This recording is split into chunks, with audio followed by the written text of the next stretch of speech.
오늘은 왕실 가족이란 말씀으로 제목으로 말씀을 나누고자 합니다. 현대에 왕이 존재하는 나라가 있습니다. 왕은 이전에 있었지 지금은 잘 없잖아요. 그런데 왕이 존재하는 나라가 있습니다. 영국, 일본 등이죠. 그래서 언론을 통해서 보여지는 그 왕과 그 가족의 모습은 굉장히 전 세계 사람들의 이목을 끌고 있고요. 또한 이 왕이 하는 한마디는 전국적으로 굉장히 영향력을 미치고 선한 영향력을 행사하고 있습니다. 또한 국가적 행사나 그런 곳에서 왕과 그 가족들의 모습을 보면 굉장히 우아하고 세련되고 품위가 있더라고요. 그래야 되겠죠. 왜냐하면 그 나라를 대표하는 상징적인 존재이기 때문에 그런 품위와 기품이 있어야 되겠죠. 그런데요, 이 왕실 가족이 다른 데 있는 게 이 왕실 가족이 바로 우리라는 것입니다. 왜냐하면 예수님이 왕이시거든요. 예수님이 왕이니까 우리 주님과 보이지 않는 혈육으로 하나 된 우리는, 예수님과 연합한 우리는 왕의 가족이에요. 우리가 왕실 가족이라는 것입니다. 로얄 패밀리라는 것입니다. 자, 이 말씀을 들으면 여러분들 이렇게 마음에 확 와 닿습니까? 좀 낯설다 이런 생각이 들어요. 어떠세요? 그래서 오늘 본문을 함께 보면서 이 말씀을 함께 풀어가고자 합니다. 오늘 본문 요한복음 18장은 예수님이 십자가에 달리기 전 예수님께서 사람들 앞에서 재판받는 그런 과정을 기록하고 있습니다. 예수님이 왕이시라는데 어떻게 재판을 받죠? 끌려가시고 매를 맞으시고 십자가에 죽으실 수밖에 없었을까? 참 이해가 안 되죠. 우리가 알고 있는 왕이란, 우리가 그리고 눈으로 보는 왕은 저렇게 우아하고 화려하고 굉장히 세련되고 기품 있어 보이는, 어디 가나 권세 있게 당당하게 대접받는 모습을 우리가 상상할 수가 있는데 매 맞으시고 끌려가시고 십자가에 피 흘리시기까지 그런 고통을 당하는 우리 예수님을 성경은 왕이라고 합니다. 내가 우리 예수님 아까 읽은데 봤죠? 내가 왕이다 하시는 말씀 여러분들 읽으셨잖아요. 그래서 우리는 이제 신앙을 한다는 것은 세상에서 내가 보아온 그 관점을 이제는 신앙의 관점으로, 하나님의 관점으로 바꾸는 연습을 하는 것이 신앙이고 그것이 영성이고 믿음이라는 것을 여러분들 기억하시면 좋겠습니다. 자, 여기에서 요한복음 18장에서 요한이 얘기하고자 하는 것은 예수님이 힘없이 끌려가시는 분이 아니라는 것입니다. 예수님 스스로 잡히는 것을 선택하셨고, 왜냐하면 하나님께서 원하시는 뜻이기 때문에 목숨 바쳐 순종하셨던 것입니다. 그래서 예수님이 불쌍하고 가련한 분이 아니라 왕의 모든 상황을 스스로 통제하는 위험 있는, 권세 있는 인물로 묘사하고 있다는 것을 이야기하고자 합니다. 자, 오늘 제가 이제 말씀드리는 요한복음 18장은 원래 지금은 33절부터 읽었지만 그 앞의 내용부터 우리가 함께 같이 보면 좋겠어요. 18장 2절에는 예수님이 기도하러 가셨는데, 이제 예수님이 고별 설교를 하시고 그리고 기도를 이제 하러 가시는 거죠. 그리고 이제 감람산에서 기도를 하시는데 2절에 보시면 유다가 아는 곳에서 기도를 하신다고 하십니다. 왜냐하면은 왜 유다가 아는 곳에 굳이 가실까요? 이게 의미하는 바가 뭐죠? 유다가 쉽게 찾으러 오라고. 이 말은 유다가 자신을 배신할 걸 알고 일부러 잡히러 가시는 거죠. 잡히는 것을 허락하시는 거예요. 그러니까는 어쩔 수 없이 잡히는 것이 아니라 잡히고 끌려가고 십자가에 못 박히는 것이 하나님의 뜻이기 때문에 스스로 그 길을 선택해서 가신다는 것을 우리에게 알려주시는 거예요. 예수님은 예상대로 체포되셨고 제사장 안나스 앞에 신문을 당하고 가야바 앞에 신문을 당하고 이제 마지막으로 로마의 총독인 빌라도 앞에서 신문을 받는 그런 과정이에요. 자, 요한복음 18장 33절 우리 같이 읽어보겠습니다. 이에 빌라도가 다시 관청에 들어가 예수를 불러 이르되 내가 유대인의 왕이냐? 빌라도가 예수님께 하는 첫 번째 질문이 내가 유대인의 왕이냐라고 질문을 하는 거예요. 이제 이스라엘 백성들이 이 예수님을 고소한 제목이 세 개가 있는데, 하나는 유대인들을 미혹한 죄, 두 번째는 가이사에게 세금을 바치지 말라 한 죄, 세 번째는 스스로 왕이라 지칭한 죄. 그래서 세 번째 제목에 해당이 하는데, 그 앞에 거는 빌라도는 쳐다보지도 않고 이 세 번째 내가 왕이냐 이렇게 질문하는 거예요. 이것은 빌라도의 관심이 이제 예수님이 왕인가 아닌가 여기에 이제 꽂혀 있기 때문에 이 질문을 하는 거예요. 그래서 요한은 이 왕이란 주제로 예수님이 왕이란 것을 강조하기 위하여 오늘 본문을 이렇게 기록하고 있었습니다. 그런데 예수님은 이렇게 대답하죠. 36절 37절 우리 같이 읽어보겠습니다. 예수께서 대답하시되 내 나라는 이 세상에 속한 것이 아니니라.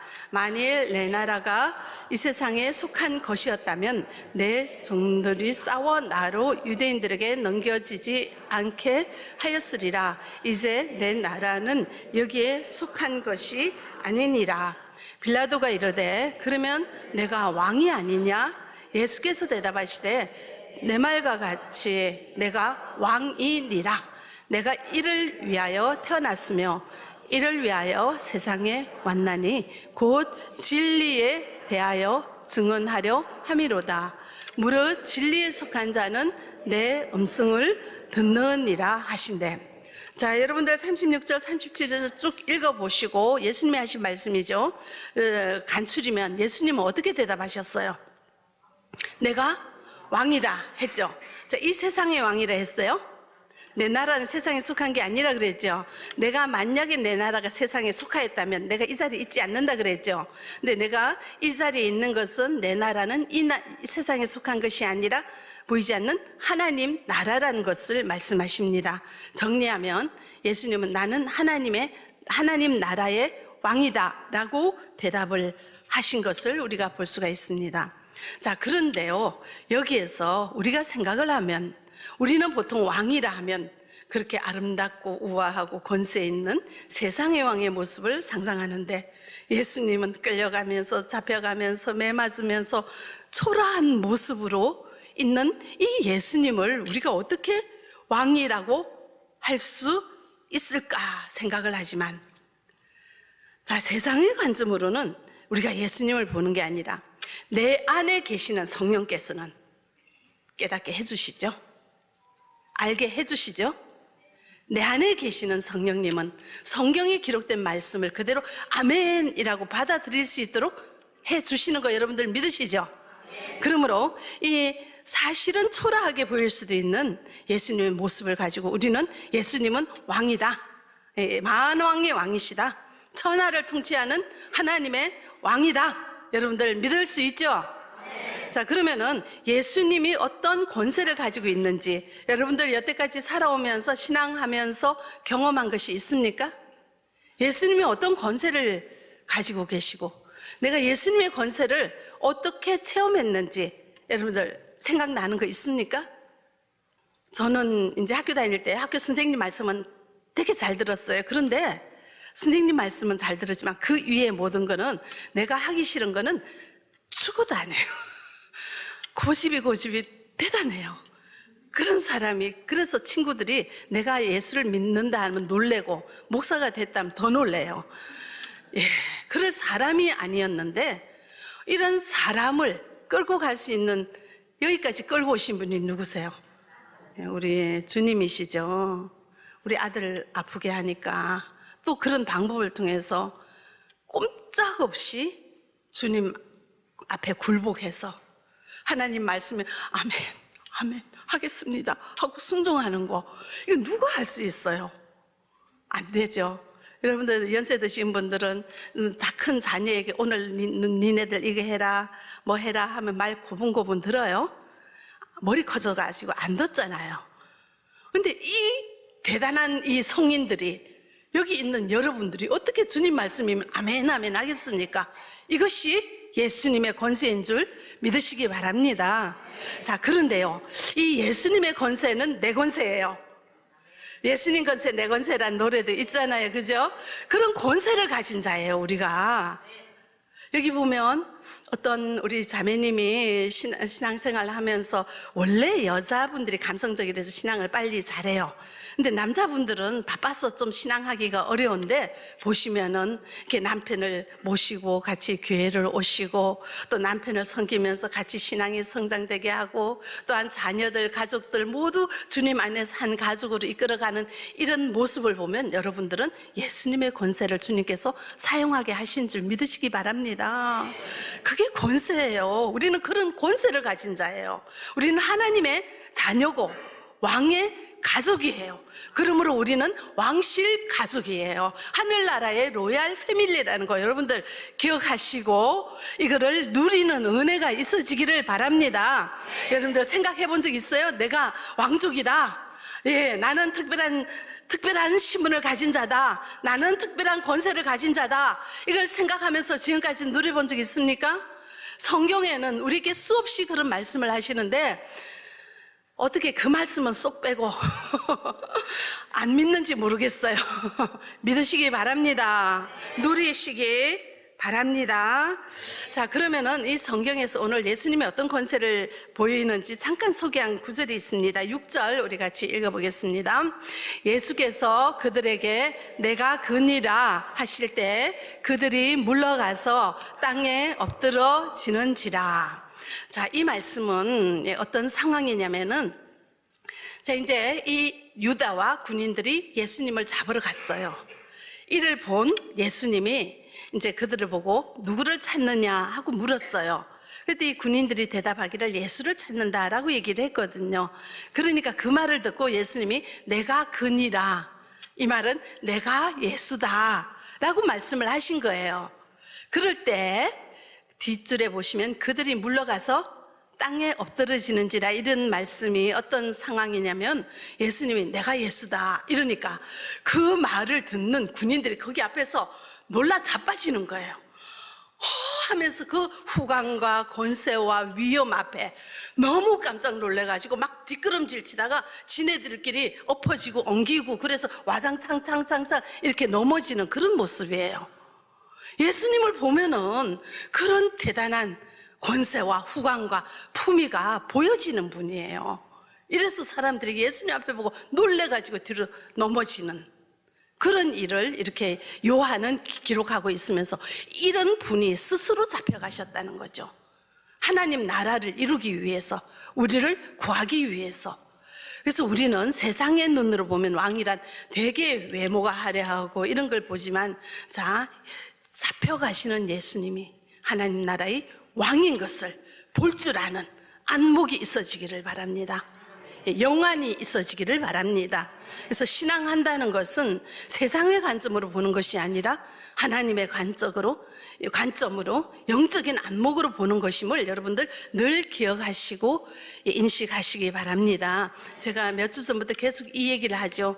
신앙은 인간의 관점으로, 세상의 관점으로 사물을 보는 것이 아니고 누구의 관점으로, 하나님의 관점으로 보고 듣고 생각하고 순종하는 것이 필요하다는 얘기를 계속하고 있습니다. 그래서 자, 이렇게 끌려가시고 잡혀가시고 초라해 보이는 우리 예수님이 왕이시라는 거, 예, 초라한 모습에서 왕의 권세를 볼 수 있는 눈이 열려지기를 바랍니다. 자, 예수님은 그렇게 잡혀가서 신문 받는 과정에서 얼마나 품위 있게 권세 있게 당당하게 하셨는지 성경 본문 하나를 보면서 다시 보겠습니다. 19절부터 21절까지 우리 같이 읽어보겠습니다. 대제사장이 예수에게 그의 제자들과 그의 교훈에 대하여 물으니 예수께서 대답하시되 내가 드러내놓고 세상에 말하였노라. 모든 유대인들이 모이는 회당과 성전에서 항상 가르쳤고 은밀하게는 아무것도 말하지 아니하였거늘 어찌하여 내게 묻느냐. 내가 무슨 말을 하였는지 들은 자들에게 물어보라. 예. 아멘, 아느니라 이렇게 얘기하죠.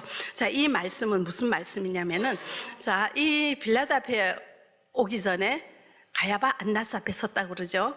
그래서 안나스 전 대제사장인데 그 앞에서 안나스라는 대제사장이 예수님을 신문하는데 이렇게 물어요. 그의 제자들과 그의 교훈에 대해서 묻습니다. 이 말은 그의 제자들이 한 말과 예수님이 사람들에게 가르친 말이 어떤 말을 가르쳤느냐 얘기하라고 해요. 자, 이제 예수님은 죄인의 신분으로 온 거예요. 그래서 예수님이 스스로 내 죄를 고백하도록 질문을 유도하는 거예요. 이 질문이 뭐냐면은, 자, 제자들이 한 말을 예수님이 자기 입으로 말하라는 거거든요. 제자들이 무슨 말을 했습니까? 지금 이제 심판받는 대상이 예수님이 자기 스스로 이 정치적인 왕이라고 했다고 해서 반역죄로 사형시키려고 하는 거잖아요. 근데 여러분들 가만히 생각해 보세요. 제자들이 어떤 말을 했죠? 하나님 나라가, 예수님 나라가 임하면 야고보 요한이 나는 큰 자리 달라고 얘기했죠. 이 제자들은 예수님 나라가 이 땅의 나라인지 알았잖아요. 그렇게 말했잖아요. 그러니까 그거를 집어서 얘기하라고 하는 거예요. 그럼 예수님이 그 말을 하면은 내가 죄 지었습니다 하고 고백하는 것과 같다고요. 그럼 이때 어떻게 얘기를 해야 되는가? 참 고민스럽죠. 근데 우리 예수님은 하나님이잖아요. 절대로 그 말에 안 휘말리죠. 그래서 얘기를 하신 게, 나는 은밀하게 얘기하지 않았다. 많은 회당과 많은 사람들이 모이는 곳에 다 공개적으로 얘기를 했으니까 내가 한 말을 들은 사람이 얼마나 많으냐? 왜 나한테 묻느냐? 그들에게 물어라. 그렇게 얘기를 하시는 거예요. 자, 죄인이 되어서 신문을 봤는데 무슨 말 했느냐 하면 네, 이 말 했습니다 이렇게 해야 되잖아요. 근데 왜 나한테 묻느냐고 도리어 꾸중하고 책망하고 항의를 하시는 우리 예수님이에요. 자, 이 재판을 끝나면 내 생명이 없어질지도 모르는 그런 과정 속에 있습니다. 일반적으로 생각해 보십시오. 우리 일반 사람이라면 뭐라고 그러겠습니까? 제발 살려달라고 하고 선처해달라고 하고 잘못했다고 하고 얼마나 이렇게 정말 막 벌벌벌 떨리는 자리잖아요. 사실은 그렇게 벌벌 떨리는 그 자리에 우리 예수님은 하나의 동료도 없이 도리어 자기 그 대단한 대제사장, 유대인 지도자 중에 최고의 자리에 있는 그 대제사장 앞에서 책망, 왜 그 질문을 그따위로 하느냐? 똑바로 하라고 얘기하고, 질문을 그렇게 하면 안 되지? 왜 나한테 그거 물어? 사람들에게 물어봐. 이런 식으로 아주 그냥 당당하게 대답을 하는 이런 모습을 우리가 볼 수가 있습니다. 우리는 어떻습니까? 우리 권세자 앞에서, 세상의 권력자 앞에서 이처럼 당당할 수 있을까요? 생각해 보시면 좋겠습니다. 우리는 당당할 수가 있어야 되죠. 누구기 때문에? 하나님 자녀가 왕족이야. 왕실 가족이야. 세상이 부러워하는 특별한 신분이에요. 그 잊지 말라 그랬죠. 기억하시기 바랍니다. 자, 우리 하나님은 우리를 어떤 존재라 그러죠? 이사야서 43장 4절 우리 같이 보겠습니다. 내가 내 눈에 보배롭고 존귀하며 내가 너를 사랑하였은즉 내가 내 대신 사람들을 내어주며 백성들이 내 생명을 대신하리라. 아멘. 하나님이 오늘도 저와 여러분에게 하시는 말씀이에요. 우리가 보배롭고 존귀한 존재래요. 여러분들 믿으시기 바랍니다. 근데 이런 말씀은 듣고 잊어버리고 이전부터, 어릴 때부터 내 마음속에 있는 이 부족함, 원망, 열등감, 여기에 사로잡혀가지고 틈만 나면 그걸 꺼내 쓰는 사람이 있어요. 하나님이 너는 보배롭고 존귀한 자야. 그런데 아멘 하고 믿습니다 이러고는 실상의 현실에서는 늘 나는 부족하고 형편없고 가치 없는 하찮은 사람이야. 이런 마음을 그냥 깊숙한 곳에 저장해 놓고 그 마음으로 늘 반응하는 사람들이 있어요. 그러면은 내가 소중하고 내가 존귀한 사람이라고 진심으로 믿는 자는 누가 나를 부족하다 그러면은 뭐라고 합니까? 아, 그렇게 보는구나. 내가 왜 그럴까? 하면서 그 관계를 풀려고 하고, 그렇지만 그 사람이 잘 몰라서 그럴 거야. 이해하고 용납하면서 품어가면서 부드럽고 온유가 그런 거잖아요. 온유가 어떤 상황에도 화를 벼락같이 내지 않는 그게 온유잖아요. 온유한 마음으로 모든 사람을 대하고 살아가는 거예요. 우리 예수님 보세요. 지금 그 사형 언도를 받기 직전에 말을 하라고 하는데 그 죄인의 자리에 서가지고 막 이러지 않고 당당하게 하잖아요. 그렇게 무시하고 조롱해도 그것이 예수님의 마음에 상처가 안 되잖아요. 그래서 진짜 내가 왕의 가족이고 소중하고 존귀함을 받는 하나님의 가족이라는 것을 진심으로 믿는다면 세상 사람들이 손가락질해도, 세상 사람들이 무시해도, 세상 사람들이 조롱해도 거기에 급하게 감정적으로 반응하지 않는다는 것을 여러분들은 기억하시면 좋겠습니다. 그래서 진심으로 믿으시기 바랍니다. 내 심령 속에 있는 것, 깊숙한 곳에 있는 그 구승물과 같은 그런 부정적인 감정은 다 드러내시고, 어릴 때부터 받아온 상처가 된 그 마음들이 오늘도 내가 행동하는 동기가 되게 하지 마시고, 그건 이제 버리세요. 예수님께서 우리를 새로운 피조물 되게 하셨잖아요. 우린 예수 안에서 새로운 피조물이 되었는데 어떤 존재가 되었습니까? 보배롭고 존귀한 존재가 되었습니다. 이 세상 사람 어느 사람도 우리를 무시할 수가 없습니다. 우리는 주님께서 인정하시는 말할 수 없는 특별한 존재인 것을 기억하시기 바랍니다. 내 안에 계시는 성령께서 나를 위하여 말할 수 없는 탄식으로 기도해 주시고, 하나님 우편에서 예수님이 나를 위하여 중보 기도해 주시고, 내가 악한 길로 빠질까, 시험에 들까, 나를 날마다 손잡고 인도해 주시는 그 특별한 삼위 하나님의 특별한 관심과 보호 속에 오늘도 살아가는 우리는 특별한 신분이라는 것을 꼭 기억하시기 바랍니다. 그래서 어떤 상황에서도 우리는 당당하게, 존귀하게, 품위를 잊지 않고 살아갈 수 있어야 된다는 것을 기억하시기 바랍니다. 그래서 제가 지난번에도 우리 예수 믿는 우리 하나님의 자녀는 당당해야 된다고 얘기를 했더니, 이 설교를 듣고 어떤 집사님이 가정집에서 근무하는 분이었는데 집에 가서 당당하게 행동하기 시작했어요. 어떻게 행동했냐면은, 주인이 이제 별로 두렵지가 않아요. 내가 당당하니까 그 주인이 이거 하라면은 내가 봤을 때 주인이 이렇게 하라는 것보다 저렇게 하는 게 내가 나을 것 같아서 이제는 주인한테 자기 의사를 당당하게 말해요. 그렇게 하면 안 되고요, 요렇게 하는 게 더 좋지 않겠어요?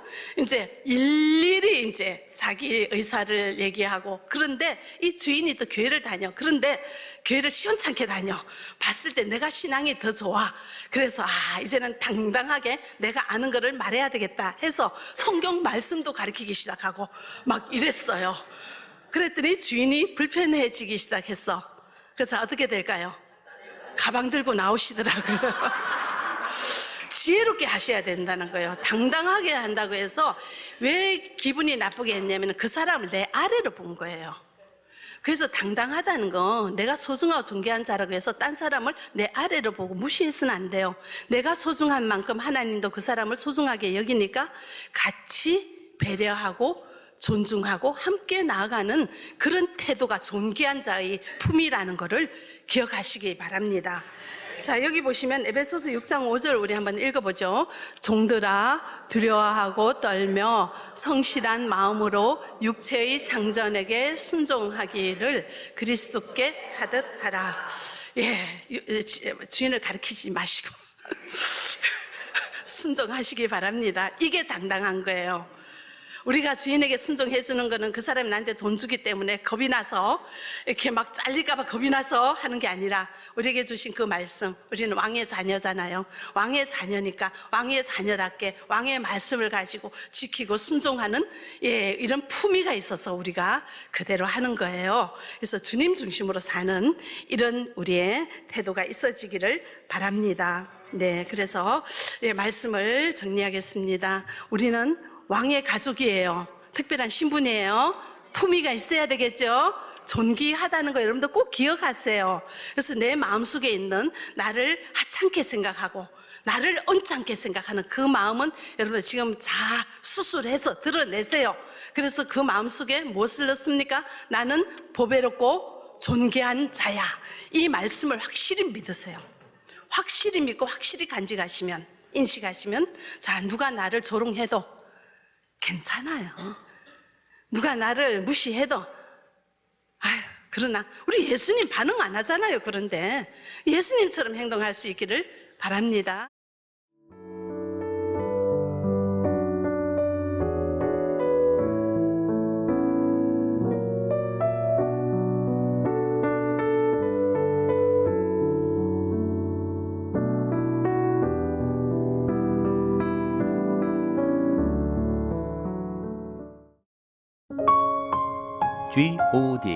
Good TV